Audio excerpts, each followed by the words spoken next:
Bimbang tentang gout? Cubalah Eural, pengalkali air kencing yang berkesan. Eural, kurangkan paras asid urik anda sekarang. Assalamualaikum, anda sedang menonton Sekilas Fakta 25 Mac 2022 bersama dengan saya Nusha Mama Amin.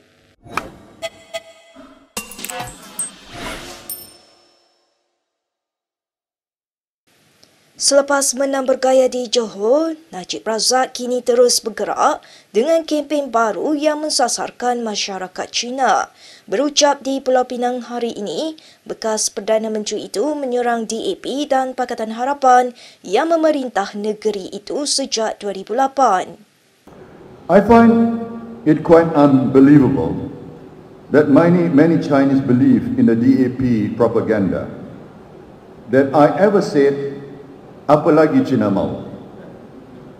Just because DAP kept spreading a photo of a Malay newspaper front page with those words, and as it so happens, my photo was on that page too. And I repeat, once again, that I had never and will never say those words, which I deem very insensitive and arrogant. That is simply not magic. Berucap di sidang kemuncak perniagaan dan pelaburan Pulau Pinang, Najib mendakwa pentadbiran PH sebelum ini telah menjejaskan pasaran saham negara serta hubungan antarabangsa. And I promise you this, if Malaysia restore a strong multiracial Barisan National Government with a solid majority, with our proven track record, I can guarantee that the share market will boom once again. Foreign investors will knock on our doors and the good times will come back. Kehadiran beberapa menteri Kabinet UMNO di sebuah hotel di Putrajaya pagi ini sebelum mesyuarat Kabinet telah menimbulkan teka-teki. Ini susulan desakan beberapa pemimpin utama UMNO sebelum ini yang mahu Parlimen dibubar segera bagi memberi laluan kepada PRU15. Beberapa portal berita melaporkan antara Menteri UMNO yang dilihat hadir ialah Anwar Musa, Syahidan Kasim, Noh Omar, Nuraini Ahmad, Rizal Marikan Naina Marikan dan Halimah Sadiq. Bagaimanapun ketika didekati pemberita, Anwar menjelaskan dia hanya datang ke hotel itu untuk bersarapan. Sementara itu, Sinar Harian melaporkan Ahli Parlimen Padang Rengas Muhammad Nazri Aziz tidak menolak kemungkinan bahawa pertemuan itu diadakan bagi membincangkan kewajaran pelaksanaan PRU lebih awal. Pada Perhimpunan Agung UMNO minggu lalu, desakan agar Parlimen dibubarkan begitu lantang disuarakan oleh kepimpinan UMNO. Presidennya Ahmad Zahid Hamidi bagaimanapun akur bahawa UMNO perlu menunggu MOU antara kerajaan dan PH berakhir yang menetapkan Parlimen tidak boleh dibubarkan sebelum 21 Julai. Dalam pada itu, Berita Harian melaporkan Menteri Pembangunan Luar Bandar Mazir Khalid menafikan penganjuran pertemuan Menteri UMNO di Putrajaya hari ini dan wujudnya perbincangan mengenai pembubaran Parlimen. Baik, kita ke perkembangan berikutnya. Rafizi Ramli sebelum ini dikritik kerana mempunyai kecenderungan menarik diri apabila keadaan tidak menjadi seperti yang diharapkan. Bagaimanapun, naib Presiden PKR itu berkata ia merupakan penilaian tidak adil terhadap keputusannya untuk bercuti daripada politik pada penghujung 2018. That's really not fair because I had 14 cases. I was already sentenced to 5 years in prison. I didn't withdraw. What happened after the last general election was that Pakatan leadership more or less felt that it was best to accommodate Tun Mahathir. And, my dissenting view, despite whatever my contribution towards the general election, my dissenting view then was seen as destabilizing. That was the attitude of Pakatan Harapan leadership. That was the attitude of PKR leadership. Menurut Rafizi, keputusan menarik diri daripada politik merupakan satu-satunya pilihan yang ada buatnya ketika itu.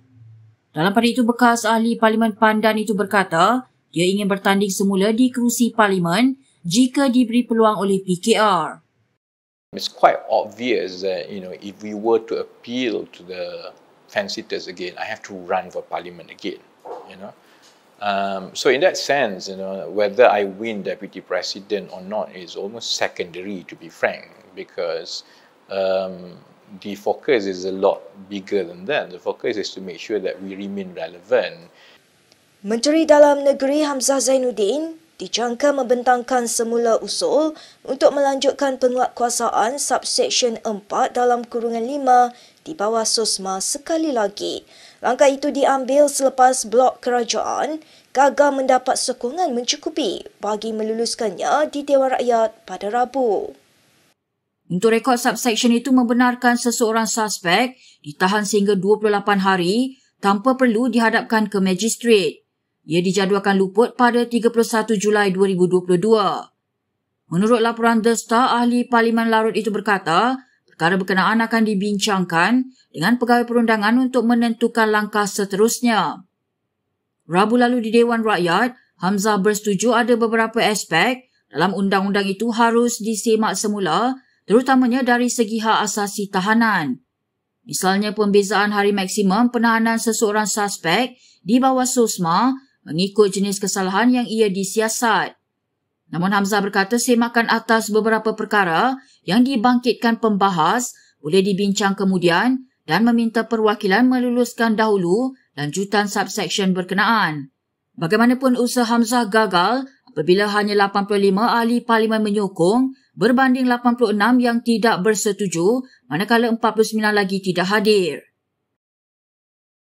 Bila nak bergambar ni, bermacam-macam ragam dia. Semua dah bersedia? Amin pula. Baju pula sama dengan dinding. Perhatian! Tahun ni, dinding kena cantik, gambar kena asyik. Jom, cat! Bukan cantik je, selamat pun penting tau. Jadi gunalah Nipponpaint Virus Guard, terbukti efektif menentang virus dan bakteria. Macam inilah baru seronok. Amin, cepat. Kita nak ambil gambar ni. Nipponpaint Virus Guard, perlindungan untuk sisi keluarga. Berita seterusnya. Setiausaha Agung DAP yang baru, Anthony Loke, tidak kisah dengan dakwaan bahawa dia hanya menjadi boneka kepada Lim Kuan Eng. Loke sebaliknya memiliki sasaran untuk menetapkan hala tuju baru untuk DAP yang lebih kuat. Bercakap kepada lidah rasmi DAP The Rocket, Loke berkata dia mengakui wujud komen-komen yang menyatakan bahawa parti ketika ini kekal di bawah kawalan Lim. Untuk rekod, Lim kini merupakan pengerusi DAP. Menepis dakwaan itu, Loke berkata jawatan kuasa eksekutif pusat CEC DAP diundi menerusi sistem demokrasi dalam parti yang perlu dihormati. Loke turut mengiktiraf sumbangan bekas Ketua Menteri Pulau Pinang itu sepanjang 18 tahun memimpin DAP sebagai Setiausaha Agung dan dia berhasrat untuk mengangkat lagi kedudukan parti itu. Menurut Loke, barisan kepimpinan baru yang kebanyakannya diisi pemimpin generasi ketiga perlu membuktikan kebolehan mereka dan saat terbaik untuk melakukannya adalah pada PRU ke-15.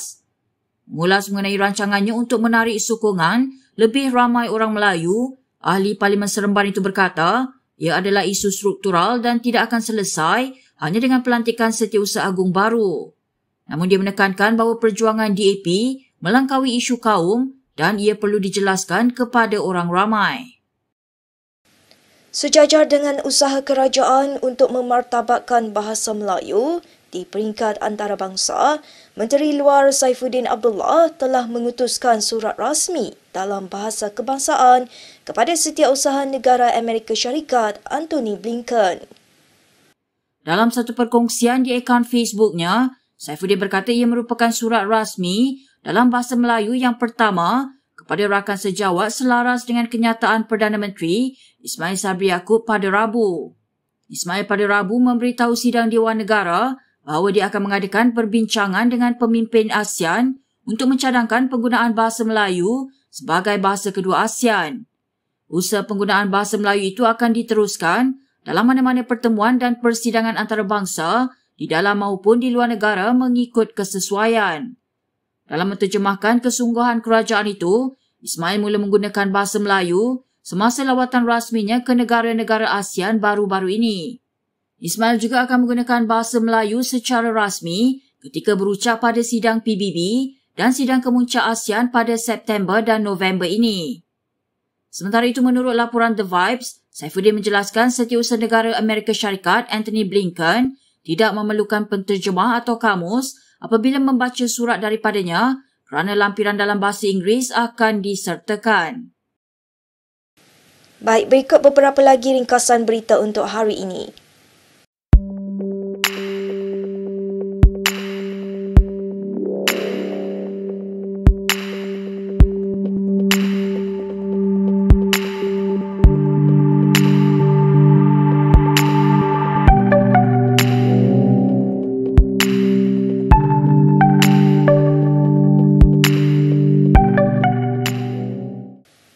Sekian sahaja daripada saya, Nusha Mama Amin untuk Sekilas Fakta.